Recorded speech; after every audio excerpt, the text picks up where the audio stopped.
Ambas afectan, ¿verdad?, al aparato gastrointestinal. Ambas patologías se cree que tienen una etiología, o sea, un origen o una causa autoinmunitaria, ¿verdad?, donde el mismo paciente produce autoanticuerpos o anticuerpos que van atacando al propio organismo, ¿sí?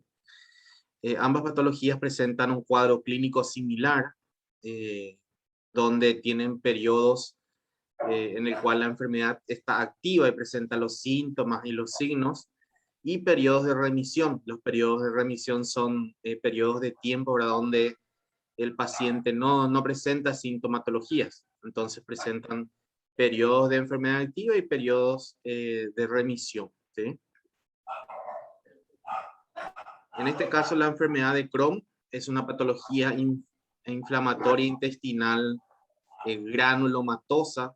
Entonces forma granulomas a nivel del aparato gastrointestinal, pero estos granulomas no son caseificantes, o sea que no tienen necrosis caseosa, como lo tiene, por ejemplo, la tuberculosis intestinal, ¿sí? Además de ser una patología inflamatoria intestinal, se caracteriza porque presenta una afectación transmural, o sea que esa inflamación se presenta en toda la pared del aparato gastrointestinal. Entonces eso quiere decir que afecta a toda la pared, ¿sí? Afecta a la mucosa, a la submucosa, a la muscular, a la serosa. Entonces se presentan focos inflamatorios con formación de granulomas que atraviesan completamente la pared. Sin embargo, la colitis ulcerativa también es una enfermedad inflamatoria intestinal, pero no presenta formación de granulomas, y la inflamación es más superficial. Eso quiere decir que afecta solamente a las capas más superficiales y que están hacia la luz del intestino. No. Tengo mala señal, por eso se traba si activo la cámara. Solamente van a escuchar el audio. Profe, ¿es una Sí. enfermedad más recurrente en hombre o mujer? Ambas enfermedades, ¿verdad? Son más frecuentes en el sexo masculino, y también la edad de aparición suele ser en personas adultas jóvenes. Eso quiere decir que se suele presentar en personas que tienen entre 15 y 30 años de edad. Igualmente se puede presentar en personas mayores, ¿verdad? 50, 60 años, pero lo más común es que la edad de presentación sea baja, ¿verdad? O se presente en personas jóvenes. Como les iba diciendo, la enfermedad denominada colitis ulcerativa tiene una presentación más superficial, afecta solo a la capa muscular, perdón, a la capa mucosa, submucosa. No tiene formación de granulomas, ¿sí?, como lo tiene la enfermedad de Crohn. La enfermedad de Crohn puede afectar a cualquier segmento del intestino, ¿verdad? Desde la boca hasta el ano. Lo más común es que afecte al ilion terminal, si esa es la localización más común. El ilion terminal, entreciego. En este caso aquí tenemos una imagen macroscópica donde podemos ver el ilion. Esto es ilion, ¿sí? Hasta aquí estaría ubicada la válvula iliocecal entre el ilion terminal y el ciego. Esto ya corresponde al ciego, colon ascendente. Aquí está el apéndice cecal. Como pueden ver ustedes, la mucosa aquí se ve conservada, ¿verdad? Con los pliegues conservados, pliegues transversales. Aquí también en la sección del colon. Sin embargo, a este nivel podemos ver una lesión, ¿verdad? O un estrechamiento. Entonces, como pueden ver aquí, la pared se encuentra normal. Sin embargo, en la zona afectada, la pared ya va a estar más engrosada, ¿sí? Entonces, macroscópicamente, la enfermedad de Crohn se presenta como secciones engrosadas de pared intestinal. Esas secciones engrosadas también presentan un estrechamiento, una fibrosis. Entonces, hay disminución de la luz, ¿sí? Por eso la enfermedad de Crohn suele provocar cuadros obstructivos intestinales. La enfermedad de Crohn sí forma granulomas, pero los granulomas no son necrotizantes, no presentan necrosis, ¿sí? Aquí tenemos otra imagen donde vemos en esta parte un segmento intestinal, ¿verdad? Con los pliegues conservados a nivel de la mucosa. Si se fijan aquí en la pared, van a ver que la pared se encuentra conservada, delgada, y desde aquí empieza a haber una alteración, ¿sí? Aquí empieza a estrecharse la luz, la pared empieza a engrosarse, la mucosa empieza a presentar el típico aspecto de empedrado, ¿sí? Ese aspecto de empedrado, macroscópicamente hablando, es típico de la enfermedad de Crohn, ¿sí? Entonces vamos a ver zonas donde se observan estas lesiones tipo o denominadas úlceras aftoides, ¿verdad? Que son zonas de la mucosa que están un poquito más sobrelevadas que el resto, ¿verdad? Porque no se encuentran ulceradas. Y otras zonas como esta, ¿verdad? Donde se ubican las grietas, ¿sí? Estas son grietas o fisuras en la mucosa. Por eso se denominan mucosa en empedrado. Entonces, toda esta parte está afectada por enfermedad de Crohn. Como pueden ver, la lesión es transmural, o sea que la lesión abarca todo el espesor de la pared intestinal. Por eso es que causa esta fibrosis, este estrechamiento en la luz. Y aquí nuevamente se normaliza la mucosa. Aquí tenemos otra lesión donde podemos ver aquí el colon conservado, ¿verdad? Y en esta parte vemos las lesiones, ¿sí? Las lesiones a nivel de la mucosa consisten en zonas de mucosa un poquito sobreelevadas, ¿verdad? Que en realidad no son ni formaciones polipoideas ni nada de eso. Es simplemente fragmentos o secciones de mucosa que están conservadas y están rodeadas de otras secciones ulceradas, ¿sí? Por eso dan la impresión de que se encuentran elevadas. Y recuerden que macroscópicamente se observa la mucosa en empedrado. Esa es una característica macroscópica de la enfermedad de Crohn. Aquí vemos nuevamente otro segmento de intestino donde podemos ver las úlceras aftoides, que son estas formaciones. Todas estas formaciones son úlceras aftoides, ¿verdad? ¿Por qué se le llama úlceras aftoides? Porque se asemejan bastante a las aftas, ¿verdad? A las aftas bucales que suelen tener las personas, ¿verdad? Que son lesiones sobreelevadas, ¿sí? Entonces estas secciones son zonas de la mucosa que se encuentran conservadas y están rodeadas de estas partes, ¿verdad? Que son zonas ulceradas de la mucosa. Entonces en la enfermedad de Crohn se suele presentar estas fisuras o grietas en la mucosa con zonas un poquito sobrelevadas que corresponden a esto. Entonces estas son las úlceras aftoides, ¿sí? Microscópicamente estas úlceras aftoides se van a observar de esta forma. Estas corresponderían a las aftas, ¿verdad? O zonas de la mucosa conservada, como pueden ver aquí, se observan las glándulas y las criptas que corresponden a la mucosa, ¿sí? Entonces estas son las úlceras aftoides, o la zona de las aftas, y en esta otra parte se observa que está ulcerado, ¿sí? Aquí no se observa ya la mucosa del intestino, ya se encuentra ulcerado, entonces esta parte correspondería a las fisuras, ¿sí? Fisuras o hendiduras, como quieran llamar. Fisuras. También se puede apreciar aquí en esta imagen este denso infiltrado inflamatorio. Si ustedes se fijan, van a ver que todo esto es infiltrado inflamatorio que se extiende desde la mucosa, su mucosa, atraviesa la muscular y se extiende aquí hasta el tejido adiposo, ¿sí? ¿Ven cómo se forman estos acúmulos linfoides hasta el tejido adiposo? Entonces, esta inflamación es transmural, ¿sí? Que es una característica también de la enfermedad de Crohn. Acá se pueden observar las grietas o fisuras que corresponden a estas zonas, ¿verdad? Son zonas de la mucosa que se encuentran ulceradas y por eso se le denomina mucosa en empedrado, ¿sí? Estas zonas de las aftas corresponderían a las piedras de un empedrado y la zona de las fisuras, ¿verdad? Los espacios entre esas piedras, ¿sí? Aquí tenemos una sección de intestino delgado. Esta zona está normal hasta aquí aproximadamente y aquí empieza a estenosarse, ¿sí? Como pueden ver aquí la luz se encuentra conservada.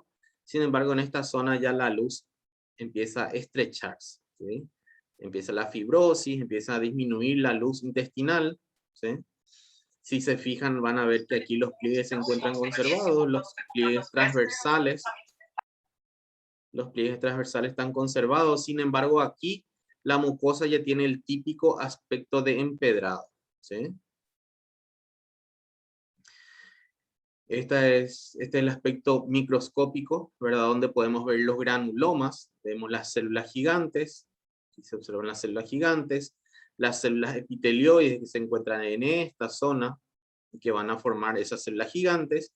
Y por fuera, la corona de linfocitos, ¿sí? Entonces vemos aquí los granulomas. ¿Qué tipo de granulomas? No necrotizantes, ¿sí? Granulomas sin necrosis. Acá podemos ver todos los cambios, tanto macroscópicos como microscópicos, que son diagnósticos para la enfermedad de Crohn. Podemos ver los granulomas con sus células gigantes, sus células epitelioides, ¿sí? Y el infiltrado linfocitario periférico, ¿sí? Entonces aquí tenemos los granulomas. ¿Qué tipo de granulomas recuerdan? Sin necrosis caseosa o no necrotizantes. También otras alteraciones que vamos a observar, como les dije, los agregados linfoides. Estos agregados linfoides son estos acúmulos, ¿sí? Todos estos acúmulos que vamos a ir observando, ¿verdad? En todo el espesor de la pared intestinal, tanto en la submucosa, en la mucosa, como en la muscular, hasta el tejido adiposo, hasta la serosa, ¿sí? Entonces se observan los agregados linfoides. Las úlceras aftoides son estas lesiones, ¿sí? Recuerden siempre, estas son las úlceras aftoides, ¿verdad? Estas son las aftas con zonas ulceradas o de fisura en la mucosa, ¿sí? Luego también las fisuras y fístulas, como esta inflamación es transmural. Entonces, en las secciones donde esas fisuras son muy profundas, se pueden Doutor, producir unas perforaciones o fístulas. ¿Sí? ¿Alguien habló? sim. Sí. Então, eu entrei um pouco atrasado. Essa parte, só um esclarecimento. Esse granuloma sem necrose Sí, gaseosa está ocorrendo em intestino. sí, así es. É semelhante ao granuloma formado nos pulmões, porém não tem necrose. ¿Los granulomas en qué? É semelhante aos granulomas formados nos pulmões, na tuberculose. Só não tem necrose gaseosa, no caso. Sí, vos sabés que los granulomas, ¿verdad? Pueden ser los granulomas de tipo infeccioso, ¿verdad? O de tipo cuerpo extraño, ¿sí? También los Sim, sim, granulomas pueden ser necrotizantes o no necrotizantes. En el caso de sim. la tuberculosis, por ejemplo, los granulomas tienen necrosis, la necrosis gaseosa, ¿verdad? Que es su característica. Sin embargo, hay otras patologías, por ejemplo, la silicosis, beriliosis, las lepras, ¿verdad? Y en este caso la enfermedad de Crohn, que forman granulomas, pero esos granulomas no presentan necrosis. ¿Me Sim, entendés? sim, graças, doutor. Son como los Doutor, granulomas de tipo cuerpo extraño, donde tenemos células gigantes, tenemos células epitelioides y los linfocitos, sin necrosis. doutor, ¿Sí? escuta? Sí, sí, sí, te escucho. Doutor, eu trabalhava em um quirófano e eu me recordo uma vez que foi um ninho a ser uma colonoscopia porque estava com suspeita de ter uma enfermedade de Crohn. Eu me Sí. recordo que o cirurgiano, só de mirar o orifício anal do ninho, já falou que teria uma grande chance de ser a doença de Crohn. O que ele mirou? Eu não cheguei a perguntar para ele na época, então eu não sei O que levou ele a pensar que seria realmente a enfermidade de Crohn? Tem alguma característica só de mirar el orificio anal? Como te digo, la localización, ¿verdad? Puede ser en cualquier parte, ¿verdad? Se puede localizar en cualquier segmento, desde el ano hasta la boca, ¿verdad? Cualquier segmento del aparato gastrointestinal. Y las lesiones que se suelen observar son características, ¿verdad? Se suele observar esa estenosis. A lo mejor ese niño ya tenía una disminución en el calibre, ¿verdad? De lo que es el recto, y la alteración, o sea, la patología en sí se encontraba en esa zona, ¿verdad? En la zona del recto. Entonces veían allí esa mucosa en empedrado, ¿verdad? Con las fisuras, las úlceras aftoides y una disminución del calibre, ¿verdad? Una estenosis. Yo creo que por eso, y con todo el cuadro clínico, ¿verdad? Porque estos pacientes, tanto con colitis ulcerativa como con enfermedad de Crohn, suelen presentar síntomas gastrointestinales y síntomas sistémicos, ¿verdad? Donde tenemos, por ejemplo, dentro de los gastrointestinales, los cólicos, ¿verdad? Los dolores abdominales, sangrado con las heces, o sangrado, digamos, de posición de sangre directamente, ¿verdad? Después están los cuadros, el cuadro, o sea, los síntomas sistémicos, donde tenemos fiebre, dolores articulares, podemos tener eh, anorexia, pérdida de peso, ¿sí? Entonces, seguro que en todo ese contexto, ¿verdad? Del paciente, de los síntomas que presentaba, con el hallazgo que ellos vieron, a lo mejor vieron una estenosis ya en esa sección, entonces ya eso era compatible, ¿verdad? Con la enfermedad de Crohn. Yo creo que por eso pudo haber sido, Entendi, graças, doutor. ¿entendés? Entonces, estábamos diciendo, ¿verdad? Que forman, dependiendo, ¿verdad? De qué tan profundas sean esas fisuras o úlceras en la pared intestinal, se pueden producir también perforaciones o fístulas a otros órganos, ¿sí? Como les dije, la inflamación suele ser transmural, ¿verdad? Afecta a toda la pared intestinal y eso hace que se produzca una fibrosis con estenosis de la luz intestinal. Estenosis quiere decir que hay una disminución del calibre de la luz, ¿sí? Entonces esa disminución del calibre de la luz a veces, cuando es muy acentuada, puede producir un cuadro de obstrucción intestinal. También puede haber hiperplasia neural, ¿sí? Entonces, estos son los cambios tanto macroscópicos como microscópicos que vamos a observar en la enfermedad de Crohn. Los agregados linfoides son estas estructuras, ¿verdad? Donde tenemos como formación de centros germinales, ¿sí? En todo lo que es la pared intestinal, ya sea la mucosa, la submucosa, la muscular o el tejido adiposo perintestinal. Como pueden ver aquí, aquí observamos la zona de la mucosa, ¿sí? Aquí se encuentra ulcerado, esta zona corresponde a lo que es la fisura, ¿sí? Aquí podemos ver los agregados linfoides, aquí, aquí, aquí, ¿sí? Vemos aquí en la pared ya muscular, vemos aquí también agregados linfoides, ¿sí? Que están llegando inclusive hasta el tejido adiposo perintestinal, también aquí, ¿sí? Aquí vemos nuevamente la zona de las úlceras aftoides, ¿verdad? Aquí vemos la asta, como la mucosa se encuentra un poco conservada, ¿verdad? Al menos no se encuentra ulcerado en este sector, sin embargo aquí se observa una gran úlcera, ¿sí? Se encuentra una gran úlcera, ¿verdad? Que correspondería a la zona de las fisuras. Vemos aquí los agregados linfoides, aquí, aquí, aquí. Si nos acercamos más, vamos a encontrar zonas que forman granulomas también. Aquí nuevamente se pueden ver toda la inflamación en lo que corresponde a todo el espesor de la pared intestinal. También aquí, fíjense, a nivel de la capa muscular, aquí a nivel del tejido adiposo, ¿sí? Entonces, la inflamación es transmural y por eso es que produce fibrosis. La fibrosis se da tanto porque ocurre una inflamación como también por la formación de los granulomas. Aquí podemos ver los nervios hiperplásicos, ¿sí? Corresponden a la hiperplasia neural. Aquí vemos el granuloma, ¿verdad? Vemos cómo se forman las células gigantes, están rodeadas de las células epitelioides, ¿sí? Y por fuera la corona de linfocitos, ¿sí? Pero como ustedes pueden observar, no se ve necrosis, ¿sí? Son granulomas no necrotizantes. Y las células gigantes son del tipo Langhans, ¿sí? Todos los núcleos se disponen en la periferia en forma de una pequeña corona. Aquí vemos la fisura.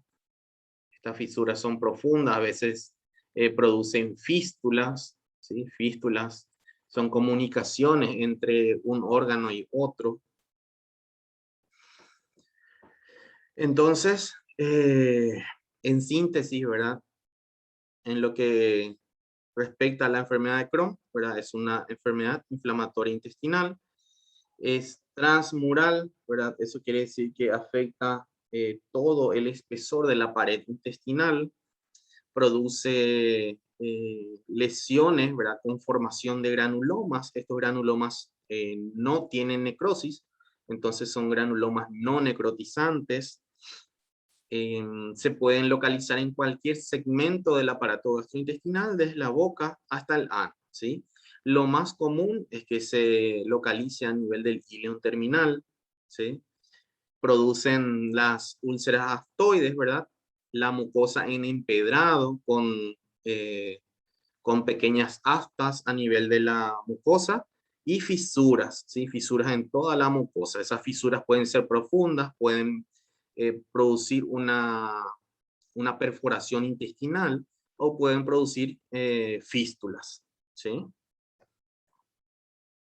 Ahora pasemos a la colitis ulcerosa crónica. La colitis ulcerosa crónica también es una patología inflamatoria intestinal, pero se diferencia de la enfermedad de Crohn en la localización y también digamos, en la gravedad de la inflamación, ¿sí? En la colitis ulcerativa tenemos que la inflamación no es transmural, la inflamación es más superficial. Entonces, afecta a la mucosa y su mucosa, ¿sí? Produce también una ulceración importante de lo que es la mucosa y un sangrado también a nivel intestinal, ¿sí? Así como la enfermedad de Crohn tiene lesiones macroscópicas que son características, como la mucosa en empedrado y las úlceras aftoides. También la colitis ulcerosa tiene sus lesiones macroscópicas características, que consisten en la formación de pseudopólipos. ¿Por qué digo pseudopólipos? Porque no son pólipos verdaderos, sino que son áreas de la mucosa que no se encuentran o que no se han ulcerado, entonces sobresalen en comparación, ¿verdad? Con la mucosa en las zonas que se ulceraron, ¿sí? Las zonas ulceradas van a estar aplanadas y las que no se vieron afectadas van a estar más sobrelevadas, por eso dan la impresión de que se trata de un pólipo, pero no es así. Como vemos, aquí se observa una afectación en el colon, donde vemos un colon normal hasta aquí.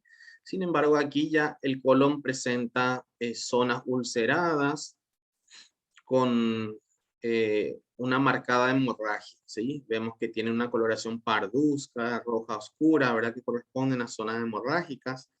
Aquí podemos ver zonas de hemorragia, podemos ver zonas que están ulceradas en la mucosa. Aquí vemos que hay un aplanamiento de la mucosa. Como pueden observar, no se observan, como pueden ver, no se observan aquí los pliegues ni transversales de lo que es el colon, ¿verdad? Ni el recto. En cuanto a la localización, la colitis ulcerativa, lo más común es que se localice a nivel del recto y del recto, ¿verdad? Digamos que se extienda proximalmente hacia el colon sigmoide, colon descendente, que presenta pólipos inflamatorios en todos los porque forman pseudo pólipos. no presentan pólipos inflamatorios, o sea que lo que se presentan son los pseudopólipos, ¿sí? No son pólipos verdaderos. Entonces son pseudopólipos lo que se presenta. Ya les voy a mostrar. Nosotros tenemos, por ejemplo, que en el colon, ¿verdad? Vamos a hacer aquí, en el colon cuando se forma un pólipo, nosotros tenemos los pliegues del colon así de esta forma, ¿sí? En la mucosa normal. Y cuando se forma un pólipo tenemos aquí pedículo, aquí el pólipo, aquí nuevamente el pedículo y aquí continuamos con los pliegues, ¿sí? Esto es lo normal cuando se trata de un pólipo. Sin embargo, en la colitis ulcerativa lo que sucede es que tenemos los pliegues y hay una zona que está ulcerada y después hay una zona donde el pliegue se mantiene un poquito conservado, así de esta forma. Entonces, estas zonas sobrelevadas, ¿verdad? Que corresponden a zonas del pliegue nada más, mucoso, como sobresalen, se denominan pseudopólipos, ¿sí? Pseudopólipos. Y ya van a ver ustedes la imagen, ¿sí? Pseudopólipos. No son pólipos verdaderos como estos, ¿sí? Eso es lo que sucede. Aquí, por ejemplo, podemos ver este segmento intestinal, ¿verdad? Donde no es muy buena la imagen, pero aquí se va a observar bien. Fíjense cómo aquí estas formaciones dan la impresión de que se tratan de pólipos, ¿sí? Porque están más sobrelevados que la mucosa que le rodea. Sin embargo, no son verdaderos pólipos, o sea que no son formaciones que se elevan sobre la mucosa, sino que lo que pasa es que toda esta zona que está más aplanada es una zona ulcerada, ¿sí? Ulcerada de la mucosa, entonces se encuentra aplanado y hace que esta otra zona se sobreeleve, ¿sí? Que esto esté más elevado que esto que está aquí. Por eso se llaman pseudopólipos, porque digamos que remedan o se parecen, dan la impresión de que forman pólipos, ¿sí? Pero recuerden que no son pólipos verdaderos, sino que es como algo, digamos, similar, ¿sí? Aquí tenemos otra imagen. Ven ustedes que aquí los pliegues se conservan, ¿sí? Hay pliegues transversales conservados en la mucosa intestinal. Sin embargo, a partir de aquí ya empiezan a haber lesiones, empiezan a ulcerarse, todo esto aquí está aplanado, aquí está un poquito más sobreelevado, entonces estas formaciones conforman los pseudopólipos, ¿sí? Y son múltiples porque, como pueden ver ustedes, hay muchas zonas aplanadas como estas y otras que están conservadas, ¿sí?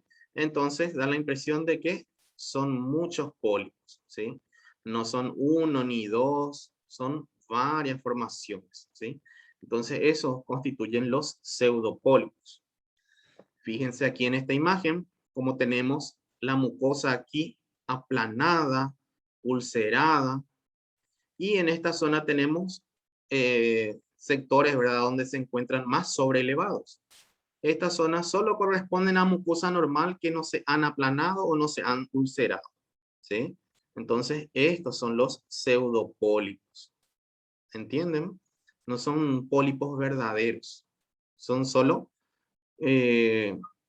formaciones que dan el aspecto de pólipos porque en la periferia se encuentra aplanada la mucosa.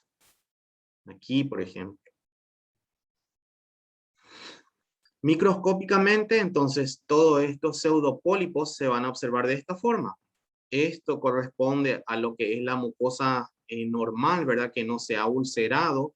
Como ustedes pueden ver, esto está más sobreelevado, digamos que toda esta zona que está ulcerada. Aquí se encuentra una úlcera, ¿sí? Esto es una úlcera, aquí no hay, fíjense como aquí hay glándulas, hay criptas, sin embargo aquí no hay ni glándulas ni criptas porque está ulcerado, ¿sí? Entonces, lo que nosotros denominamos pseudopólipos macroscópicamente es esto, ¿sí?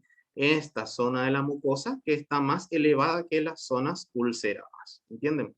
Aquí, por ejemplo, tenemos otro pseudopólipo. Esto sería otro pseudopólipo, que macroscópicamente nosotros veríamos como estas formaciones. Aquí se observan las criptas, se observan las glándulas y la mucosa conservada. A pesar de que haya una inflamación, ¿verdad? Todavía se encuentra conservada, no está ulcerada. Así como se observan los pseudopólipos, también la colitis ulcerativa tiene una serie de cambios microscópicos que hacen a su diagnóstico, ¿sí? ¿Cuáles son, por ejemplo? Tenemos que forman abscesos crípticos, eso quiere decir que en las criptas o en las glándulas de la mucosa se presentan zonas de absceso con presencia de neutrófilos y restos celulares. Colitis se predisponen al cáncer del tracto TGI, es tracto gastrointestinal, ¿verdad? Si es así, sí. Ambas patologías predisponen a la aparición del cáncer. Barrett, esófago de Barrett por metaplasia. Sí, así como el esófago de Barrett, ¿verdad? O la metaplasia intestinal a nivel del esófago predispone al paciente en la aparición del cáncer de esófago. Así también la enfermedad de Crohn y la colitis ulcerativa predisponen a los pacientes al desarrollo de cáncer de colon o de recto, ¿verdad? En el caso de que se localice en el recto. Así mismo. Bueno, le estaba diciendo que microscópicamente se observan los abscesos crípticos y otra característica muy común es la ramificación de las criptas. Si ustedes se fijan, normalmente las criptas intestinales suelen ser así, como estas, ¿sí? Entonces son verticales, no tienen ramas. Sin embargo, en la colitis ulcerativa hay una ramificación. Eso quiere decir que las criptas empiezan a tener estas ramas, ¿sí? O una especie de conductos, digamos que perpendiculares a lo que es la cripta, ¿sí? Como pequeños bracitos, así, ¿sí? Como pequeñas ramitas. Entonces, estas ramificaciones de las criptas, los abscesos crípticos son, además de la inflamación, digamos, superficial, son signos que nosotros vamos a observar en la colitis ulcerativa. Aquí observamos las glándulas con los abscesos crípticos, ¿sí? Todo esto son abscesos crípticos. Como pueden ver, esto es una cripta, ¿verdad? Una cripta de Lieberkühn, donde vemos que se observan unas zonas de absceso. Todas estas células son neutrófilos, ¿sí? Neutrófilos, y también hay restos celulares. Entonces vemos formación de abscesos. Son abscesos crípticos. También aquí, ¿sí? Entonces, como resumen, podemos decir que la ulceración y la inflamación es superficial, ¿sí? Se limita a la mucosa y su mucosa, no es transmural como en la enfermedad de Crohn. También podemos ver los abscesos crípticos, que como les dije son estos, ¿sí? Estos que están aquí, abscesos crípticos. También las criptas ramificadas, que son estas criptas, y hay otra imagen aquí. Fíjense, las criptas normales son así, ¿sí? Verticales. Sin embargo, cuando hay colitis ulcerativa suele haber esta ramificación. Entonces forman como una cripta y un pequeño árbol, ¿sí? Ven cómo tiene múltiples ramas. Entonces a esto se refiere con ramificación de las criptas, ¿sí? Ven, está totalmente ramificado. Entonces esto es un cambio característico de la colitis ulcerativa. Y metaplasia de células de Paneth. Ustedes saben que las células de Paneth normalmente se encuentran a nivel del duodeno, pero en la colitis ulcerativa podemos ver su aparición en el segmento afectado. Como les dije, lo más común es que la colitis ulcerativa se localice a nivel del recto y de allí se extienda al colon sigmoides, colon descendente, ¿sí? El tratamiento en el caso de la colitis ulcerativa suele ser la proctocolectomía, o sea que una resección total, ¿verdad? De lo que es colon y recto, ¿sí? Se suele resecar completamente eso para poder eliminar la colitis ulcerativa. Entonces vemos estas células, las células de Paneth, ¿verdad? Que van apareciendo en las zonas de colitis ulcerativa, ¿sí? Todas estas son células de Paneth.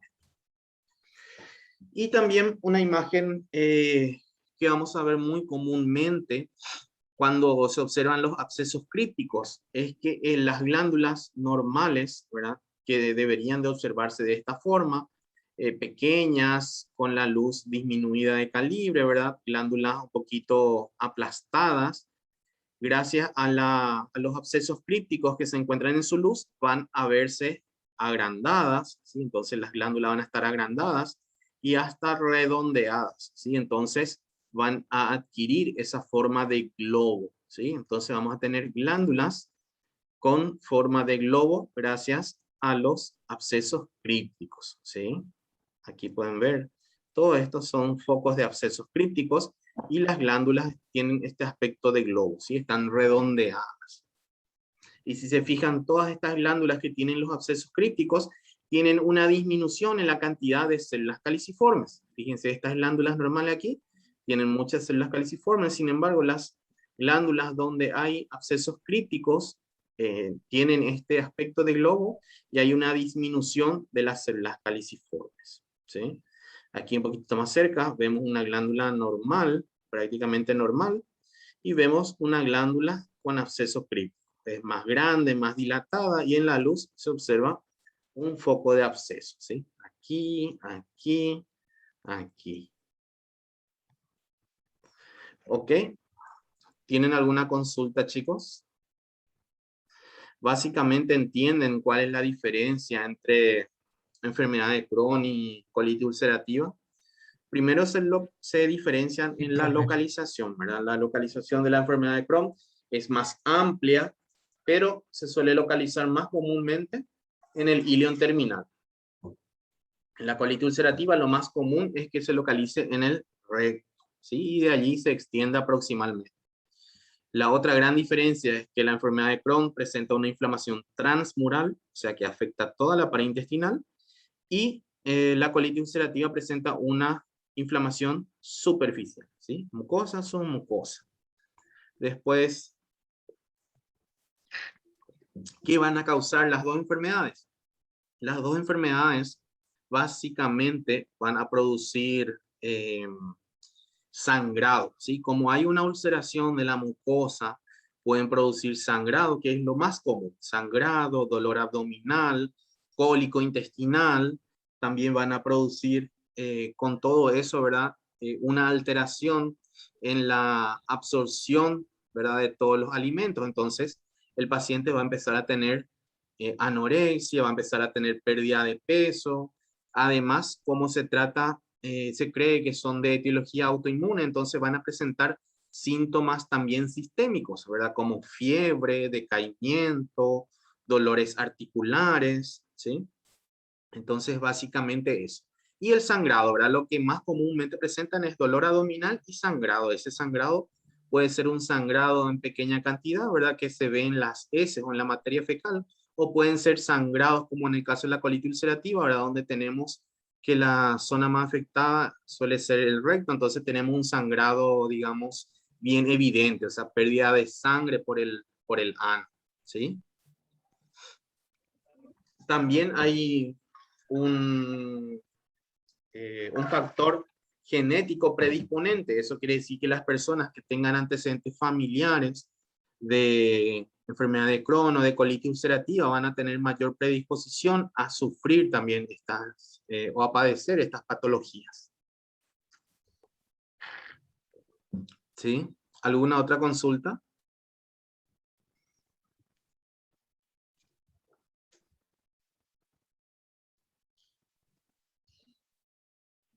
¿Está alguien por ahí?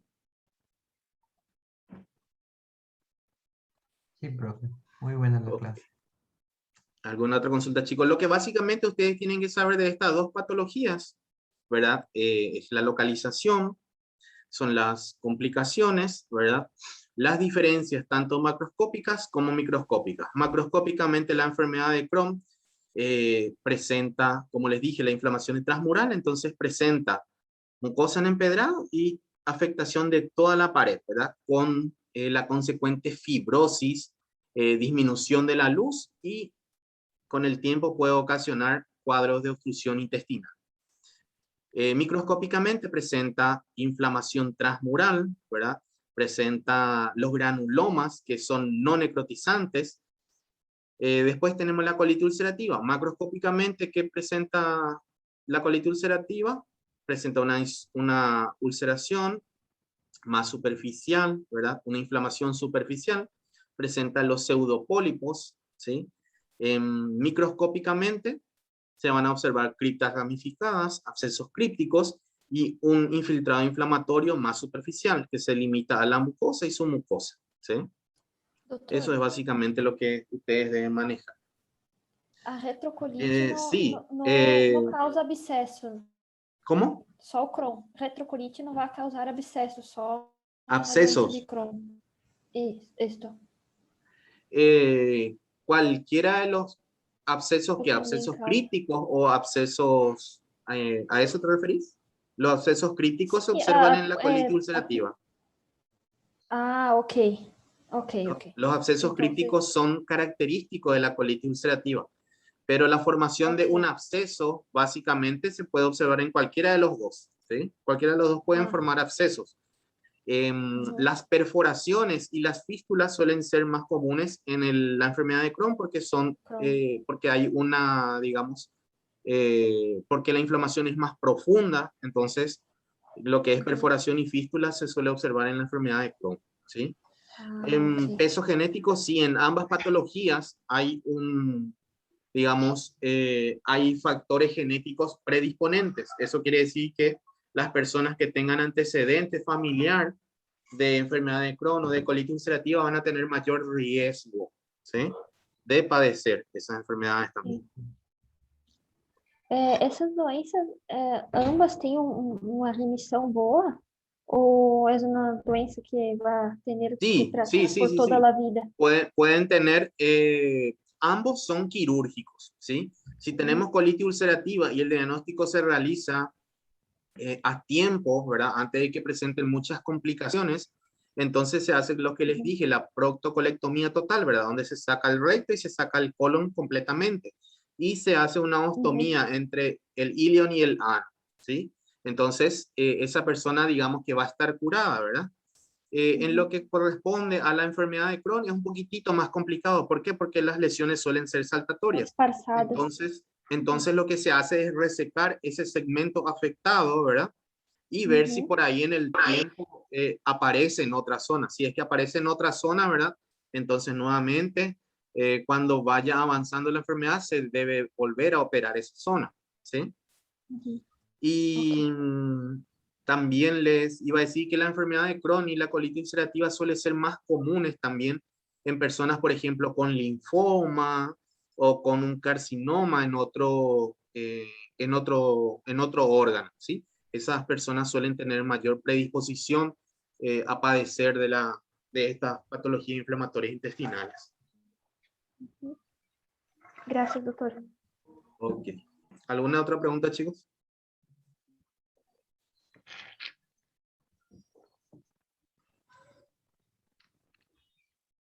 Bueno, nos vemos entonces el jueves, ¿sí? Ahora voy a subir esta clase y nos vemos el jueves en la práctica.